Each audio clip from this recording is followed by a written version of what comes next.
Hey, how's it going, everybody? This is your best friend in real estate, David Stoltzman, dressed like an undercover cop today and from the friendly confines of my home. So, happy to come to you today to talk about 2019. Is the market a good market or is it a bad market? Well, the answer is yes. It just depends who you are.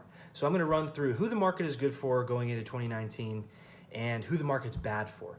We'll start with the good. So, number one, the market's going to be really good for buyers. The market has now stabilized. Instead of going like this, the market's going like this. And what that gives a buyer is more bargaining power than they're used to, and over the last couple of years. And they can now take their time. Homes are sitting a little bit longer. There's less competition. There's not going to be 15 offers on any single house. So as a buyer, you can take a little bit more time. You can breathe. Your hair doesn't have to be on fire going into an offer or anything like that. So it's going to be great for buyers with a stable market and with less competition.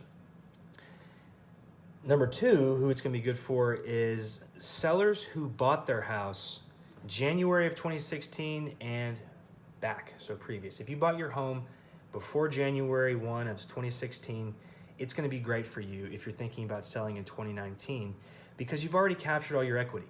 You bought down here, the market went like this, and now it's doing this. So you captured all that equity in the meantime. So if you're thinking about selling in 2019, it's going to be a good year for that for you, and you're going to cash out and be really happy with yourself. So congratulations, you did well. Number three, it's going to be great for luxury sellers. So everyone's been paying attention to the 99%. Well, if we look at the 1% of home buyers, so people, let's call it over 750 price point, inventory is decreasing, meaning there's less competition for you as a seller. And it's becoming more of a seller's market. And you also have a decrease in days on market, so homes aren't sitting as longer for you if you're selling a luxury home.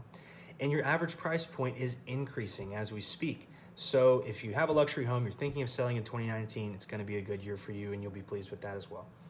And number four, who the market's going to be good for is homeowners. It's going to be awesome because taxes have stabilized. You're not going to be showing up at the tax office with your Viking ship and a few cannons to contest your taxes. Taxes are going to look pretty much like they did, this year in 2018. So that's good news for homeowners. Your taxes aren't going to go up that much, if at all. The last group I'll talk about for who the market's good for is landlords. And the reason why is because interest rates are going up, meaning that's going to force some people to stay in the rental game for at least another year. So hey, you have more people in your pool to pick from.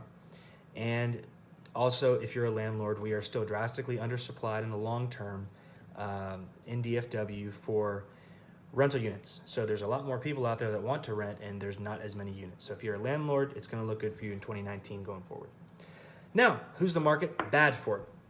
The market is going to be bad for sellers who already have their home on the market. So carrying that house into 2019, still an active listing, still on the market, it's just going to look stale. And you have some of these buyers that took the holidays off. They're going to come in January and they're going to beat you up a little bit on your price. So it's not going to be as good for sellers who have a home that's been on the market, call it 60 plus days. Number two, for who it's bad for, is going to be buyers under 300,000. Nothing's new here. Just that's a price point in DFW that's vanishing. There's not going to be that many houses at that price point, just like there wasn't in 2018 or 2017. So if you're a buyer under 300,000, it's still going to be difficult. Now rates are getting higher too, so that's going to make it even more difficult for you. So the number three group that it is going to be bad for is builders, simply because builders who built in 2018 are going to have some inventory left over that they just have to offload and get their money out of those properties. So they're not going to get as good of a deal on those as they had intentionally hoped when they planned on building those houses. Number four, who it's going to be bad for is discount brokers. And the reason is because now the market's not going up, it's stabilizing. And it's usually generally good for discount brokers when the market is going up. Because now people are going to put more value on the realtor performing. not just sticking a sign in the yard and putting it on MLS and it's selling no matter who puts the sign in the yard. So it's going to be a little bit more difficult for discount brokers going into 2019 and throughout 2019. And finally, who it's going to be bad for is real estate investors. That's not to say you shouldn't invest, but what I'm saying here is there's still a ton of competition and there's not many deals yet. 2020 is looking good for investors. There's going to be a little bit more blood in the water per se, but as of 2019, going to be a repeat of 2018 where there's a lot of investors out there and not so many deals to go around. So that's all I have for you guys. Thanks so much for watching. I really appreciate all the feedback I've been getting. And if there's anything else that you need or any questions you have about this video, please comment below. I'm happy to go back and forth on that. And hope this video helps. And if you think it would help somebody else, please just forward it along. I'm just here to help anybody that I can and bring you all as much value as I can. So thanks again, guys. Hope everyone has a wonderful new year, and I will talk to you soon. Thanks.